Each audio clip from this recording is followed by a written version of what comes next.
Episode 24। देव आध्यात्मिक ऊर्जा। राजहंस मोती से आवाज निकलते देखकर वहां पर मौजूद सभी लोग हैरान हो जाते हैं।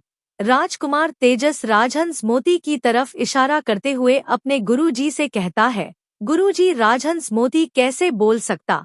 यह तो एक निर्जीव वस्तु है। राजकुमार तेजस की बात सुनकर गुरुजी भी हैरान परेशान होकर सोच में पड़ जाते हैं। असल में राजहंस मोती नहीं बोल रहा था, बल्कि प्रेम बोल रहा था। प्रेम ने अपनी पुरानी दुनिया में ऐसी कला सीखी थी जिससे प्रेम अपना मुंह बंद करने के बाद भी आवाज निकाल सकता था। इसी कारण से किसी को पता नहीं चल रहा था कि आवाज राजहंस मोती से नहीं बल्कि प्रेम से निकल रही है। राजकुमार तेजस के गुरुजी भले ही इस विद्या के बारे में ना जानते हो, लेकिन उन्हें इतना यकीन था कि यह मोती नहीं बोल रहा है। तभी उनकी नजर प्रेम पर पड़ती है, जो राजहंस मोती के पीछे खड़ा था। गुरुदेव प्रेम को देखते हुए कहते हैं, महाशय, अगर यह मोती सच बोल रहा है तो आप इसे जागृत करना भी जानते होंगे। क्या आप हमें इसे जागृत करके दिखा सकते हैं? गुरुदेव की बात सुनकर प्रेम चौंक जाता है। उसे नहीं पता था कि यह राजहंस मोती जागृत किया जाता है। प्रेम कुछ देर तक गुरुदेव को देखता है, फिर सोचने का नाटक करते हुए कहता है, नहीं, मैं इसे जागृत नहीं कर सकता हूँ। यह मेरे पूर्वजों की धरोहर है। अगर मैं इसे जागृत कर दिया तो इसकी आभा खत्म हो जाएगी और मैं ऐसा नहीं चाहता हूँ। प्रेम को झूठ बोलते देखकर गुरुदेव हंसते हुए कहते हैं, महाशय, आपको चिंता करने की जरूरत नहीं है। यह एक दिव्या वस्तु है, इसकी अभाव कभी खत्म नहीं होती है। अगर आप एक बार इसे जागृत कर देंगे तो इसकी आभा को कुछ नहीं होगा। गुरुदेव की बात सुनकर प्रेम सोच में पड़ जाता है। प्रेम ने राम सहाय से जितना सुना था उस हिसाब से किसी भी चीज को जागृत करने के लिए आध्यात्मिक शक्ति होना आवश्यक था, लेकिन प्रेम की समस्या यही थी कि उसके पास आध्यात्मिक शक्ति थी ही नहीं। प्रेम यही सब सो रहा था, तभी उसकी नजर राम सहाय पर पड़ती है और उसकी आंखों में चमक आ जाती है। प्रेम राम सहाय की तरफ देखते हुए गुरुदेव से कहता है, मेरे पिता के रहते मैं भला राजहंस मोती को कैसे जागृत कर सकता हूँ? यह काम मेरे पिता खुद करेंगे। इतना कहकर प्रेम राम सहाय को आगे आने का इशारा करता है। प्रेम की बात सुनकर राम सहाय अपने मन में सोचता है, राजकुमार प्रेम प्रताप सच में एक चालाक व्यक्ति हैं। यह पल भर में मुझे गुरुदेव और पल भर में पिता बना देते हैं। पता नहीं आगे चलकर मुझे क्या क्या बनना पड़ेगा। यही सब सोचते हुए राम सहाय प्रेम के कहने पर राजहंस मोती के पास आकर खड़ा हो जाता है और मोती को बड़े ध्यान से देखने लगता है। राम सहाय ने आज से पहले कभी भी राजहंस मोती को इतने पास से नहीं देखा था, इसीलिए वह इस समय थोड़ा घबराया हुआ था। राम सहाय राजहंस मोती को देख ही रहा होता है, तभी गुरुदेव की आवाज आती है, अगर आप महाशय के पिता हैं तो आप इस राजहंस मोती को आराम से जागृत कर सकते हैं। क्या आप हमें इसे जागृत करके दिखाएंगे? राम सहाय और प्रेम को यह नहीं पता था कि गुरुदेव उनसे ऐसा करने को क्यों कह रहे हैं, लेकिन राजकुमार तेजस अच्छे से समझ गया था कि गुरुदेव के ऐसा करने के पीछे क्या कारण है। असल में बहुत कम लोगों को पता था कि राजहंस मोती को केवल वही लोग जागृत कर सकते थे जिनके अंदर एक सम्राट का खून हो। यहाँ तक कि आज की महाराज भी इस राजहंस मोती को जागृत नहीं कर सकते थे, क्योंकि उनके अंदर सम्राट का खून नहीं था। इस बात से अनजान राम सहाय राजहंस मोती के ऊपर अपना हाथ रखकर अपनी आध्यात्मिक शक्ति से राजहंस मोती को जागृत करने की कोशिश करता है। लेकिन कुछ देर इंतजार करने के बाद राम सहाय समझ जाता है कि उससे यह राजहंस मोती जागृत नहीं होगा। राम सहाय अभी अपना हाथ पीछे हटने वाला होता है, तभी प्रेम राम सहाय के कंधे पर हाथ रखते हुए कहता है, पिताश्री, क्या आप ठीक हैं? आश्चर्यजनक रूप से जैसे ही प्रेम का हाथ राम सहाय के कंधे को छूता है, वैसे ही राजहंस मोती की सुनहरी रोशनी तीव्र होने लगती है और देखते ही देखते पूरे काले बाजार में सुनहरी रोशनी फैल जाती है। कुछ देर सुनहरी रोशनी पूरे काले बाजार में रहती है और फिर धीरे धीरे करके वह सुनहरी रोशनी वापस राजहंस मोती के अंदर समा जाती है, जिसके बाद राम सहाय अपना हाथ पीछे हटा देता है। अभी राम सहाय और प्रेम दोनों ने एक राहत की सांस ली ही होती है कि तभी उन्हें एक आश्चर्य से भरी आवाज सुनाई देती है। असंभव, यह राजहंस मोती केवल सम्राट के स्पर्श से ही जागृत हो सकता है, लेकिन तुम्हें देखकर ऐसा नहीं लगता है कि तुम सम्राट हो। कौन हो तुम? ऐसा कहने वाले और कोई नहीं बल्कि गुरुदेव थे, जो राम सहाय और प्रेम को गुस्से से देखते हुए यह सब कह रहे थे। प्रेम को भी इस वक्त गुस्सा आ रहा था। पहले तो उसकी बात नहीं मानी और अब जब राजहंस मोती जागृत करके दिखा दिया तब भी उस पर संदेह कर रहे हैं। इसीलिए प्रेम गुरुदेव की तरफ देखते हुए कहता है, मुझे नहीं पता है कि आपको मुझसे क्या दिक्कत है, लेकिन मैंने आपके कहे मुताबिक राजहंस मोती जागृत करके दिखा दिया है और अब मैं इसे लेकर यहाँ से जा रहा हूँ। इतना कहकर प्रेम राजहंस मोती को उठाकर वहां से जाने लगता है। तभी गुरुदेव प्रेम के सामने आ जाते हैं और अपनी आध्यात्मिक शक्ति से प्रेम पर हमला करते हुए कहते हैं, तुम राजसी खजाने को इस तरह से नहीं ले जा सकते हो।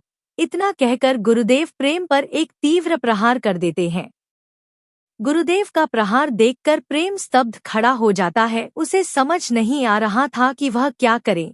राम सहाय भी परेशान हो जाता है। वह प्रेम को बचाने के लिए आगे बढ़ने ही वाला होता है कि तभी प्रेम के पीछे एक सप्तरंगी किरण दिखाई देती है, जो धीरे धीरे करके प्रेम को ढकने लगती है और देखते ही देखते प्रेम सप्तरंगी किरण में पूरी तरह से ढक जाता है।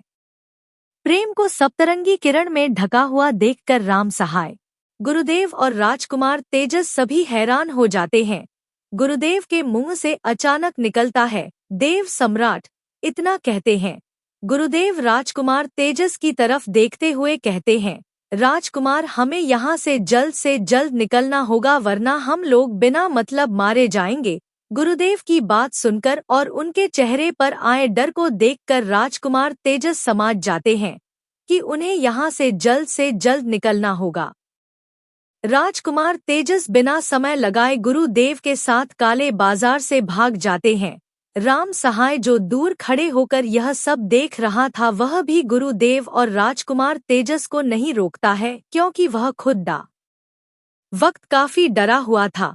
कुछ देर बाद जो सप्तरंगी किरण प्रेम के चारों तरफ से उसे ढके हुए थी, वह धीरे धीरे करके प्रेम के शरीर में वापस समा जाती है और प्रेम लड़खड़ाने लगता है। राम सहाय तुरंत प्रेम को संभालते हुए कहता है, राजकुमार, क्या आप ठीक है? प्रेम अपना सर हाँ में हिलाते हुए कहता है, हाँ मैं ठीक हूँ, लेकिन मुझे अपना शरीर भारी लग रहा है। प्रेम की बात सुनकर राम सहाय प्रेम को सहारा देते हुए काले बाजार से बाहर आ जाता है।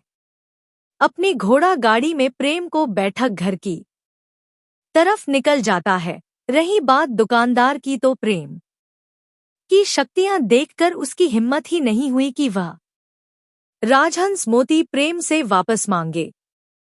एक तरफ प्रेम अपनी कमजोरी हालत में घर की तरफ जा रहा था, तो दूसरी तरफ राजकुमार तेजस और गुरुदेव एक घोड़ा गाड़ी में बैठकर राजमहल की तरफ जा रहे थे। गुरुदेव को परेशान देखकर राजकुमार तेजस गुरुदेव से पूछता है, गुरुदेव, आप इतने चिंतित क्यों लग रहे हैं? आखिर वह सप्तरंगी रोशनी कौन सी थी और अपने देव सम्राट क्यों कहा? राजकुमार तेजस की बात सुनकर गुरुदेव अपने माथे पर आए पसीने को पूछते हैं और अपने मन में कहते हैं, मैं किसी को पता लगने नहीं दे सकता हूँ कि देव सम्राट का जन्म हो चुका है, क्योंकि यही है जो पूरी मानव जाति को बचा सकता है। फिर कुछ सोचते हुए गुरुदेव अपने मन में कहते हैं, मुझे कैसे भी करके अपने गुरुदेव को यह बताना होगा, क्योंकि अगर उसे देव सम्राट के बारे में पता चल गया तो देव सम्राट के ऊपर खतरा आ जाएगा और मैं ऐसा नहीं होने दे सकता हूँ। इतना सोचकर गुरुदेव राजकुमार तेजस को कुछ न बताकर केवल इतना कहते हैं, राजकुमार तेजस, राजमहल पहुंचकर मेरे वापस गुरुकुल जाने की तैयारी कर दो, मैं आज ही गुरुकुल वापस जाऊंगा। गुरुदेव की बात सुनकर राजकुमार तेजस चिंतित स्वर में पूछता है, गुरुदेव, क्या मुझसे कोई त्रुटि हो गई है? अगर हाँ तो मुझे क्षमा कीजिए, लेकिन आप इतनी जल्दी गुरुकुल वापस मत जाइए। राजकुमार तेजस की बात सुनकर गुरुदेव गुस्से से राजकुमार तेजस को देखते हुए कहते हैं, राजकुमार तेजस, इस वक्त मेरा गुरुकुल वापस जाना बहुत जरूरी है, और एक बात याद रखना, जो इंसान हमें काले बाजार में मिला था उसको नाराज करने की गलती मत करना। अगर वह फिर से तुम्हें मिले तो अपने किए गए कामों की उससे माफी मांग लेना।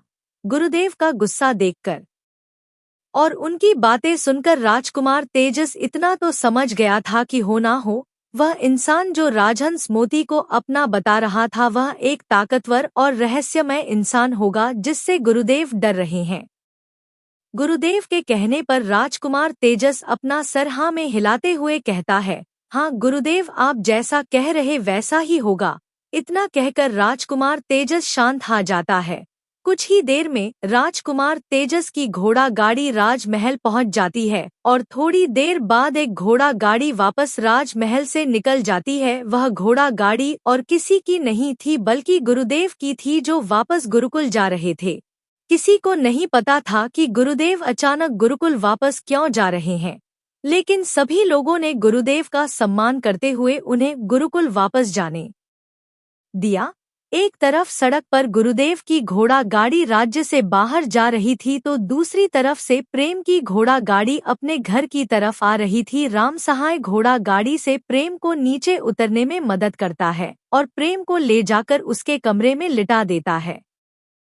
प्रेम को समझ नहीं आ रहा था कि अचानक उसके साथ यह क्या हुआ। वह अच्छा खासा काले बाजार में खड़ा था, अचानक उसे अपना शरीर भारी महसूस होने लगा है और वह लड़खड़ाने लगा। अगर राम सहाय आज उसके साथ नहीं होता तो वह काले बाजार से वापस भी नहीं आ पाता। यही सब सोचते हुए प्रेम काफी देर तक अपने बिस्तर पर लेटा रहता है। जब सूर्यास्त हो जाता है उसके बाद प्रेम को थोड़ा अच्छा महसूस होता है और वह अपने कमरे से बाहर आ जाता है। बाहर आकर उसे सामने ही राम सहाय दिखाई देता है, जो अपने चेहरे पर चिंता लेकर प्रेम की तरफ देख रहा था। राम सहाय को चिंतित देखकर प्रेम हंसते हुए कहता है, राम सहाय, मैं ठीक हूँ। इतना कहकर प्रेम राजमहल की तरफ देखने लगता है, जो हल्की हल्की काली अंधेरी रात में किसी सूरज की तरह चमक रहा था। प्रेम राजमहल को देखने में व्यस्त होता है कि तभी राम सहाय प्रेम के पास आकर धीरे से पूछता है, राजकुमार, क्या आपने वह ऊर्जा पुंज अपने अंदर समाहित कर लिया है? राम सहाय की बात सुनकर प्रेम चौंकते हुए राम सहाय की तरफ देखकर उससे पूछता है, तुम्हें कैसे पता? मैंने वह समाहित नहीं किया है, बल्कि वह खुद मेरे अंदर समा गया था। प्रेम की बात सुनकर राम सहाय के चेहरे पर चिंता के भाव आ जाते हैं। राम सहाय चिंतित स्वर में प्रेम से कहता है, राजकुमार, क्या आपको पता था कि वह ऊर्जा पुंज किसका था? राम सहाय की बात सुनकर प्रेम अपना सर ना में हिलाते हुए कहता है, नहीं, मुझे नहीं पता, लेकिन तुम इतने चिंतित क्यों लग रहे हो, मुझे साफ साफ बताओ। जिस पर राम सहाय प्रेम को बताते हुए कहता है, राजकुमार, आज काले बाजार में आपके शरीर से सप्तरंगी ऊर्जा निकल रही थी। शायद आपको इस बारे में नहीं पता होगा, लेकिन वहां पर मौजूद सभी ने उस ऊर्जा को देखा था। राम सहाय की बात सुनकर प्रेम आगे पूछता है, लेकिन तुम इतना चिंतित क्यों हो? वह केवल सप्तरंगी ऊर्जा ही तो थी। प्रेम की बात सुनकर राम सहाय अपना सर ना में हिलाते हुए कहता है, नहीं राजकुमार, वह कोई साधारण सप्तरंगी ऊर्जा नहीं थी, बल्कि वह देव आध्यात्मिक ऊर्जा थी, जिसके बारे में आज के समय में बहुत कम लोग जानते हैं। मुझे भी इस बारे में नहीं पता था, लेकिन आपकी माँ ने एक बार मुझे इस ऊर्जा के बारे में बताया था। उन्होंने कहा था कि आज से 500 साल पहले इस धरती पर एक ऐसे सम्राट का जन्म हुआ था जिसे खुद देवताओं ने अपना सम्राट घोषित किया था। उसके आगे दुनिया की कोई ताकत टिक नहीं सकती थी। कितना का कर राम सहाय किसी सोच में डूब जाता है। राम सहाय को सोच में डूबा देखकर प्रेम राम सहाय से पूछता है, अगर वह इतना ही ताकतवर सम्राट था तो इस वक्त वह कहाँ है, और उसके बारे में मैंने अभी तक क्यों कुछ नहीं सुना? प्रेम की बात सुनकर राम सहाय इधर उधर देखने लगता है कि कोई उन दोनों की बात सुन तो नहीं रहा है। जब राम सहाय को पूरा विश्वास हो जाता है कि उन दोनों के सिवा इस वक्त यहाँ पर कोई नहीं है, तब राम सहाय प्रेम को अपने पीछे आने का इशारा करता है। जिस पर प्रेम राम सहाय के पीछे पीछे एक बंद कमरे में चला जाता है। वह कमरा काफी छोटा था और वहां पर काफी धूल भी थी। उस धूल से भरे कमरे में राम सहाय एक बंद संदूक के पास जाता है और उसे खोलकर एक पुरानी किताब निकाल लेता है। राम सहाय के हाथों में पुरानी किताब देखकर प्रेम राम सहाय से पूछता है, यह किताब कैसी है और तुम मुझे यहाँ क्या दिखाने लायक हो? प्रेम की बात सुनकर राम सहाय पुरानी किताब के पन्ने पलटते हुए एक पन्ने पर रुक जाता है और प्रेम को एक तस्वीर दिखाते हुए कहता है, यह आपकी माँ की किताब है। उन्होंने इस सम्राट की तस्वीर बनाई थी। मुझे यह नहीं पता कि वह तस्वीर उन्हें कहाँ से मिली और उन्होंने कैसे बनाई, लेकिन उनकी ही यह किताब है। प्रेम उस पुरानी किताब को अपने हाथों में पकड़कर ध्यान से उस पर बनी तस्वीर को देखने लगता है। उसमें एक इंसान की तस्वीर थी। उसका चेहरा साफ दिखाई नहीं दे रहा था, लेकिन उस तस्वीर को देखकर ही प्रेम को महसूस हो रहा था कि यह इंसान अपने सामने पूरी दुनिया को झुकाने की ताकत रखता है। To be continue episode.